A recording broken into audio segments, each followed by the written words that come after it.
We often need a dog who's really social and that they're going to continue to try to engage with you. Yep. Right. They will be very tolerant of you being inappropriate, right? Right. Even though we strive for that never to happen, we know that it visits. Stress Things happens. go sideways. That's right. Like you prepare as best you can, and then you're never really prepared either. Right.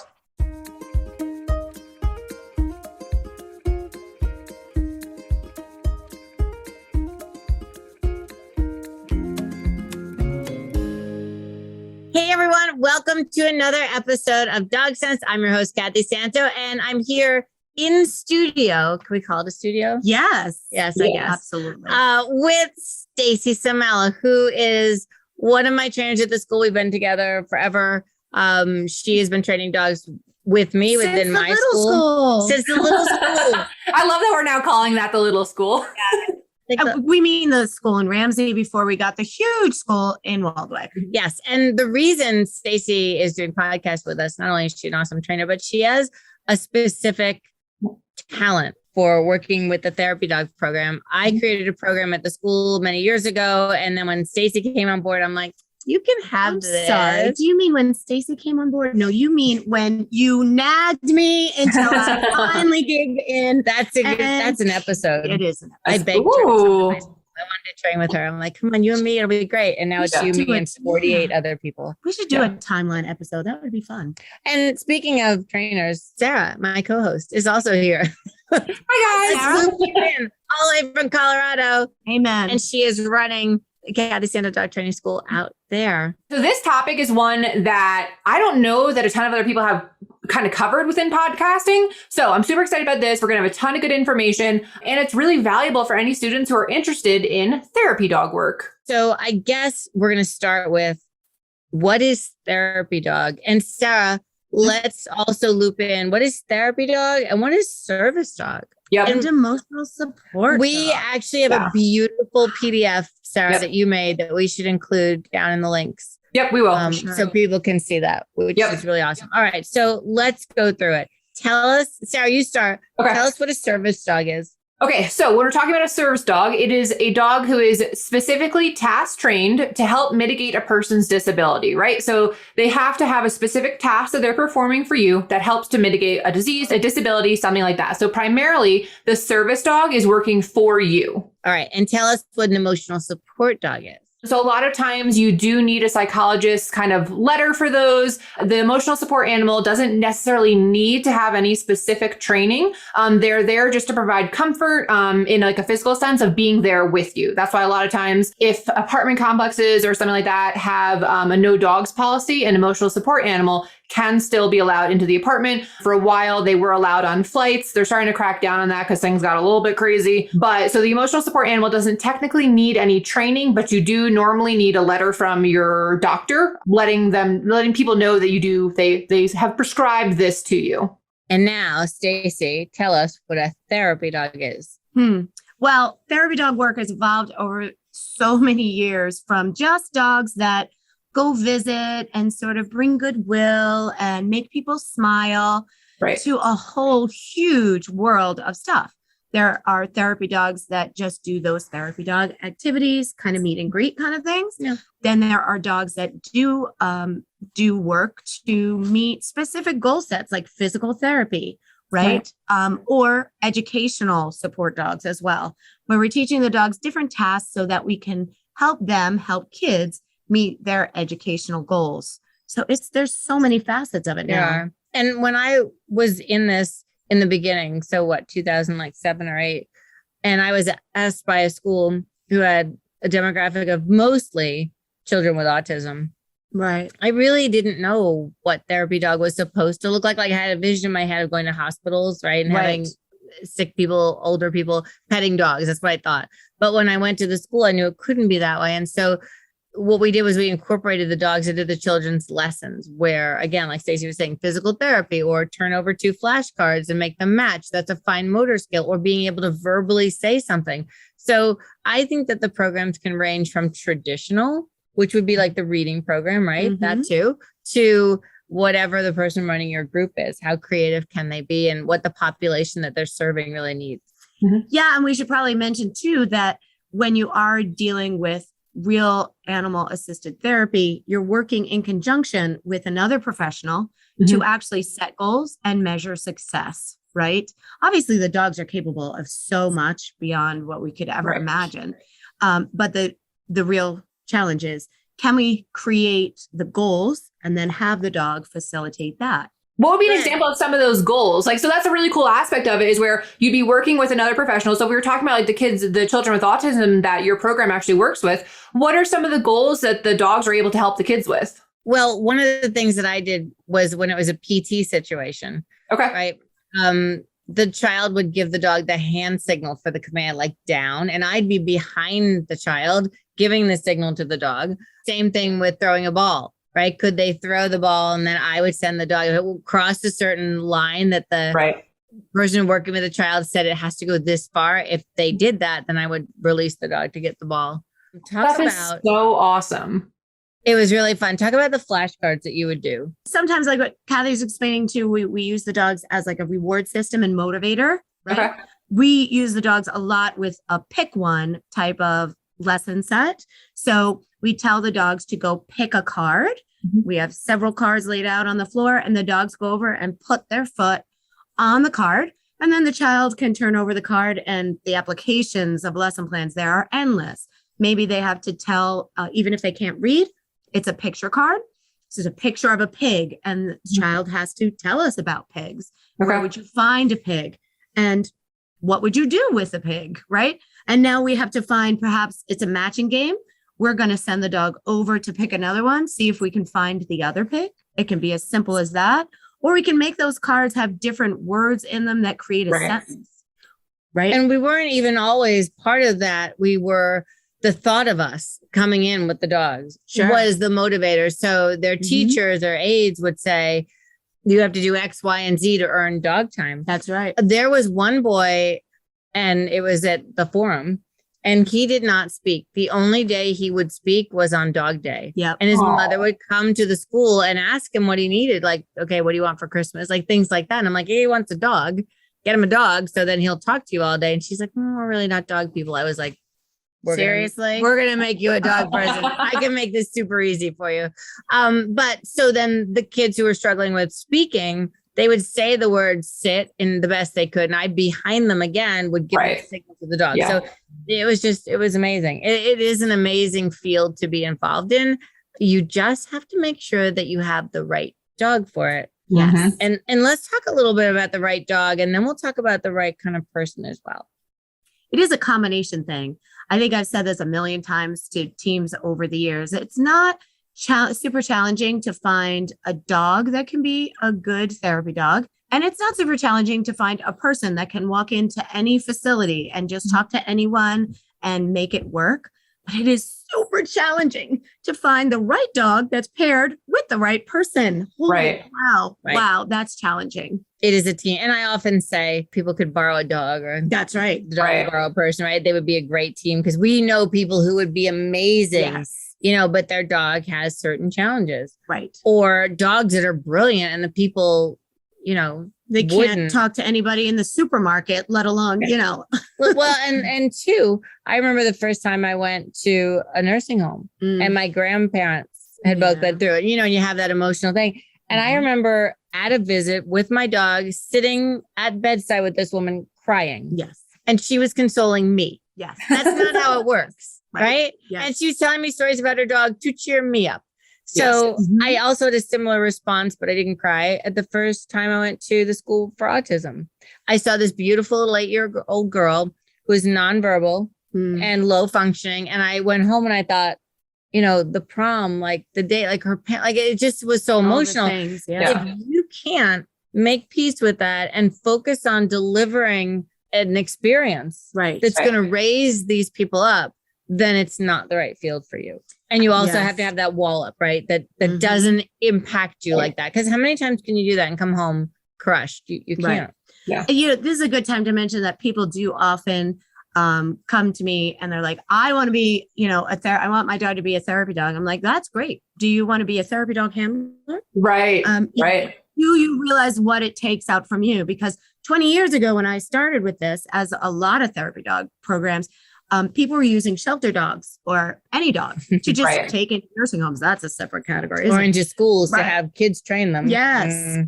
And I mean, when you're doing that and thinking that, hey, I'm just the person holding the leash and driving you here. Not Right. really.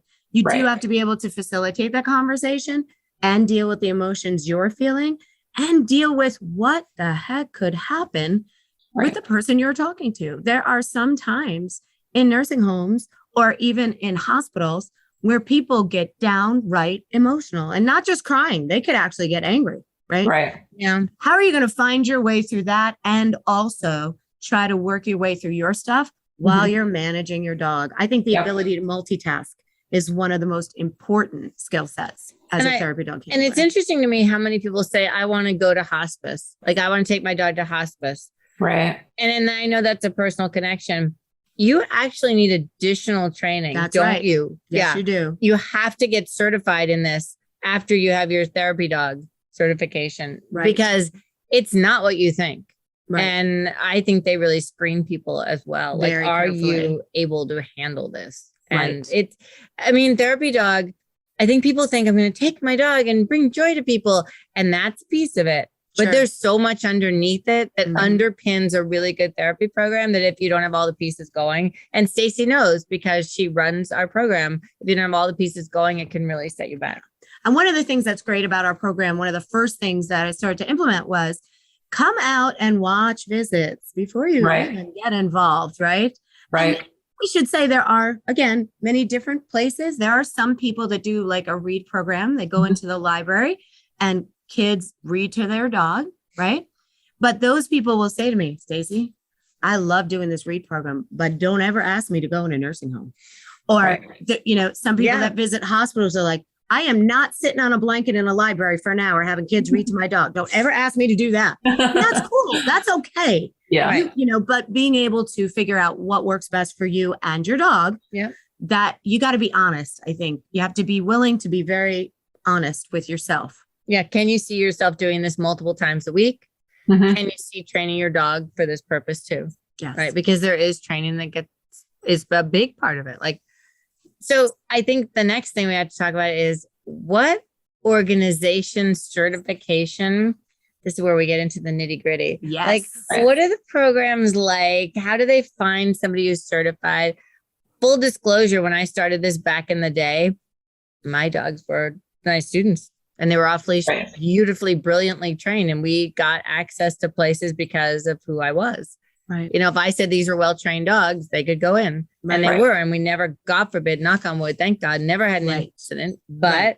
things have changed now. It's a Yes. litigious society And we live in. I would love to have dogs that were trained for a year, 2, 3 years to off leash status, right? Before they became a therapy dog, Right. right? So your dog started out that way and then came into therapy dog. But often when people look to come into therapy dog work, their dog probably doesn't have any training or maybe has Right. done 1 or 2 beginner classes.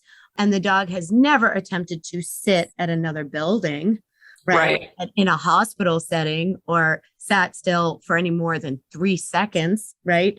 So it's a different ball of wax. Yeah, I think it's your kid is learning how to go to ballet class and do the beginning moves. And they clearly are trying good. hard Amen. with a lot of effort. Yes. And you're like, Joffrey Ballet. That's where my kid's going. Yeah. Go in there. And the ballet teacher is like, One Let step me at just- a time. yeah, it may not work out. Okay. What about sports? Do they like sports? Yeah. Balls, they can throw them.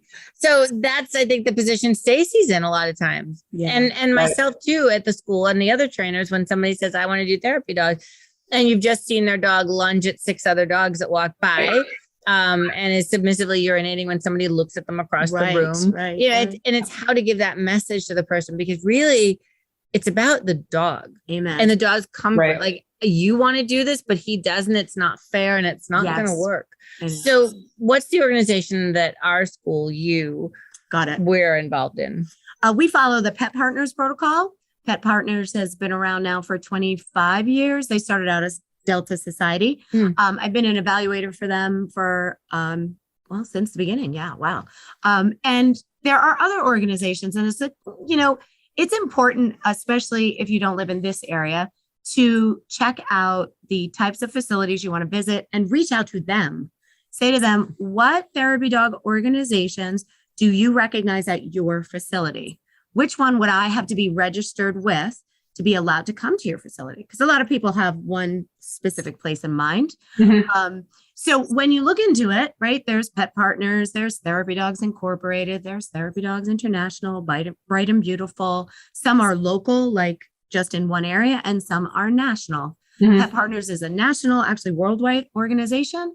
One of the reasons I liked it then, and I still like it now, is they're one of the few that require you to go through the process of being evaluated every 2 years because things change, right? Maybe I liked ballet a couple years ago, but Mom, I don't want to play ballet this year. You've been over balleted. Yeah. And a dog could be over visited. Yes. Right. Yeah. Over and over. They're like, you know what? This kind of sucks. Right. And it's hard to be objective, right? It's like we talk as breeders, like we don't want to be kennel blind, they call it. Kennel blind. Right. Yep. I don't want to not be able to see my dog's challenge areas because I love them so much. It's hard to be objective. So stepping before an evaluator every 2 years is a good way to keep everyone safe. It's a good way to be fair and say, hey, you need a little help with this. Let's be mindful of that. Because when we're going out to visit, of course, the last thing we want is for a dog to be stressed and God forbid so stressed that they do lunge, growl, or bite. And what I think is unique about our program is that Stacey has classes with these people who are going on visits, right? So their training is continuing. She's having conversations with them. And so maybe a throwaway line like, yeah, oh my God, the last visit was so great. I couldn't believe that when the kid touched his head, he whipped around. But, he was fine after that. And then Stacey goes, oh gosh, okay, let's go. Step one. Let's look in the dog's ear and see if he has an infection. Oh, he does. Great. Move on. Fix it. We're done. Yeah. Or not. And then we're like, let's work on that. So the education that people in our program get is continuing. They are signed up for these classes. So they're the best version of themselves and their dog that they can be. And you're not just training the dogs. I hear you training the owners too, right? Yep. Because a huge thing is when you're out on a visit, it is all about perception. It doesn't matter if you have been at training class for 3 years every single week. If you walk into a nursing home and you say sit and your dog says go fly a kite, nothing else matters except for that moment. Right? And the administrator or the board member that's watching all of this and who is anti-therapy dog, they go, look at that. She said sit and the dog didn't sit. Couldn't even do a sit. Really? Why these do we people have are these dogs? Unprofessional. Get these people out of my building. Yeah. Right. And it's also a statement for therapy dogs everywhere. When you say my therapy dog, he visits A, B, and C, right? You're also representing therapy dogs worldwide, right? If your dog sucks, guess what? That makes an impact on the concept of therapy dog work everywhere. So we have to be responsible. And you've just summed up the entire emotional support animal situation. That's right. In a nutshell. Yes. There we go. But also another thing, Stacey takes her classes on field trips. So they don't just work in their homes and at the school, which is not realistic because nobody's doing a therapy dog visit in their own home. She makes them go out. So they're practicing going through doors they don't know and on tile floors that they're not comfortable with or elevators they've not seen before. So I think beyond training for it and getting certified, I think you have to be in a good program that enhances your dog's training, gives you the skills to be a better handler on a visit, and also just moves you forward. And plus, I think that your class, you have people who are really into each other. Yes. They're like a team. Yes. And they support each other. That is true. Yep. So it's a camaraderie thing. Actually, it's good for you. It's good for your dog and it's good for the people. And you know what? Let's not lie. We never lie. We never lie. Okay. But the therapy dog program at the school, we do expect a higher level of training than pretty much anywhere else I have ever seen. Right. I have had facilities call us and ask us to come in and they'll tell me flat out, we've had another organization here and the dog jumped on this person or the dog knocked over this walker or the dog was filthy. He actually smelled, See, this is Kathy not saying the name of the organization. Good girl, Kathy. Let me give you your treat. Can I mute my mic independently of her mic? I'm grinding my teeth. That's fine. It's Good passive stressing. Yeah. Girl. Yeah. So that's like the dark underbelly of this whole thing, right? We've seen dogs that are certified and we're like, on what planet are you? What are you certified for? Yes. Now we don't say it. We just go, Yeah. Because one of the main reasons that I actually allowed Kathy to drag me into her school to teach, kidnapped her, is because she did not sugarcoat. There is no sugarcoating at our school. Candor is a big thing. Yes. If your dog is having a really hard time with noises and they have no interest in people and they're bouncing off the walls, we're going to be realistic. Right. We're going to say to you, you know what? I wonder if nose work or agility would be a better option. Yep. And if you feel the need to help society, perhaps there's an endeavor you can get involved in that doesn't require an animal. Right? Right. You can fill both buckets, but not necessarily at the same time. I can feel Sarah wanting to push us towards how do we know what would make a good therapy dog? Was that what you were thinking? I think we need to wrap up there. I figured we'd wrap up with how do you what kind of traits are you looking for in your dog? What could be an indication that your dog might be a good fit for this? And then also just to give a realistic expectation, what kind of training does a therapy dog genuinely need to have? If we're talking obedience before they even go into the therapy dog program. Well, and I'm going to have Stacey go over all the things she wants to see in a therapy dog as a potential, right? But I also want to mention what she said earlier, dogs change. Yeah. Right? So who your dog is this week or this month is going to change. So there's always this temperature check, this conversation happening again, which is why these weekly classes are so important because she'll catch it before an owner will. We're training the owners to be that good, but it's just an awareness thing. All right. So tell us, in a perfect world, what is a recipe? Potential? I know everybody wants a recipe for dog training. I'm not Martha Stewart, although I know her. She's awesome. Anyway, what does a potential therapy dog look like? Who's a good fit? We're not saying perfect. We're saying a good fit. Right. Yep. Good baseline. A dog who is calm or at least able to be calm, right? A dog who is really social. Now, let me define really. Okay. Some dogs like people, right? They go over, they're like, hey, you're kind of cool. You have anything for me? Yeah. What are you going to do for me, babe? What do you got for me? Right. And then they're off to sniff the grass or go lay over there. We often need a dog who's really social and that they're going to continue to try to engage with you. Yep. Right. They will be very tolerant of you being inappropriate. Right. Right. Even though we strive for that never to happen, we know that it visits. Stress things happens. Go sideways. That's right. Like you prepare as best you can, and then you're never really prepared. Even. Right. The dog has to be able to recover from stress and be forgiving. Right. Yep. That's super duper important. And we can obviously tweak some of these things. Everything is a spectrum, right? If a dog is really, really cranked, we can teach, we can train that. We can fix it. We can teach you how to handle it. And we can teach the owners how to handle it. That's right. Exactly. Like take a break. See this? Take a break. And then come back. Empty the bucket. Right. Redirect. Yep. You bet. But I think those are the biggest, and from a handler's point of view, you do have to be able to multitask. Yep. You have to be social yourself. Can you make a conversation with a brick wall, people? Yep. Sometimes you're talking to someone that's not going to talk back. What's your plan, man? Okay. And can you deal and recover from stress pretty quickly? Right. And then, all right, let's talk about the training. So I think how long, Kathy? How long will it take? That's always what they want to know. How many months? How long will it take? In 72 hours, you'll be halfway there to your first visit. No. Amen. Yeah, no. Okay. It depends on the dog, right? So we want a dog who can sit on command, down on command, stay on command, hopefully go to place, healing, recall. Body handling. Body handling. They're good about body handling, right? We said I think that's the foundation. Leave it's a big one. Leave it. Yeah. And I think that all the other bells and whistles, the hand signals, the direction stuff, the jumping, all that. Right. Jumping meaning over jumps, not on people. Jumping over people. That's right. No.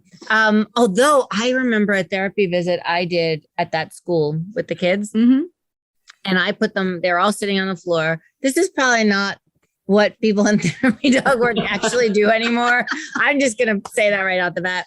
And I had them with their backs against the wall. They're all sitting, their legs were straight out. And I put one of my dogs on a sit stay, walked over all their legs, and I called her, and she jumped their legs. Yeah. Like little cavalettis. Cool. It's amazing. Cool. Yes. They loved it. But I'm sure they don't do that anymore. It's a little high risk in today's society, but with a super well-trained dog, it could be done. I'd probably want to be holding the leash, but it could be done. Yep. No leash. It was good. So yeah, we want obedience skills. We want body handling skills. We want social skills. Oh, we didn't talk about this. Skills with other dogs. Amen. So what happens if that dog loves people, is all our qualifications, but he doesn't like dogs? Problematic, since he's going out on a team, or could encounter a dog on a visit from somebody else. Yes. So that's something that might rule it out. We were out on a visit one day at a physical therapy place, and we had been there multiple times. We had 6 dogs in the facility in a multi-purpose room visiting. And as we were exiting, Stacey notices a dog in her peripheral vision. No owner in sight. Oh, God. No owner in sight, no leash, just a dog. I immediately body blocked, got everybody out of the building, and then went back in to say, what in heck's name is that? Oh, I'm sorry. That's one of the nurse's dogs. She's allowed to just wander around. And, the activities director was like, Stacey, I'm so sorry. I didn't even think to tell you that. She's like, here's the thing, though. She's really aggressive. What?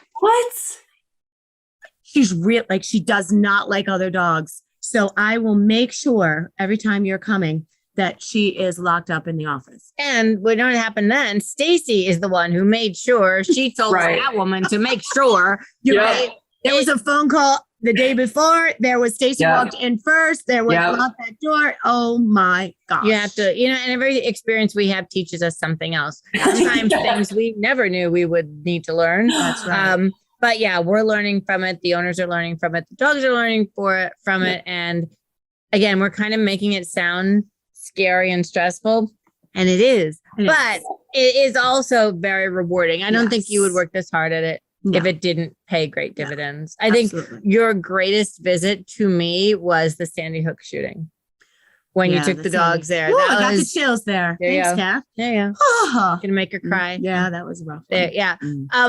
But the joy that those therapy dogs brought to these people who are struggling in recovering from that was amazing. And, whether it's that or reading to kids at a library, I mean, there's both ends of the stick. You can do something if you have the right dog, if you have the right training, if you have the right support group. Amen. All right, guys, as always, if you enjoyed this episode, we'd love for you to like, rate, subscribe, tell a friend, and share this episode with people who need to hear it. These episodes are also available on multiple platforms like YouTube if you want to check us out there. Our mission with this podcast is to continue creating an awesome community of dog lovers and learners. Thanks again for joining us, and we'll see you guys on the next episode. Bye, guys. Bye, guys.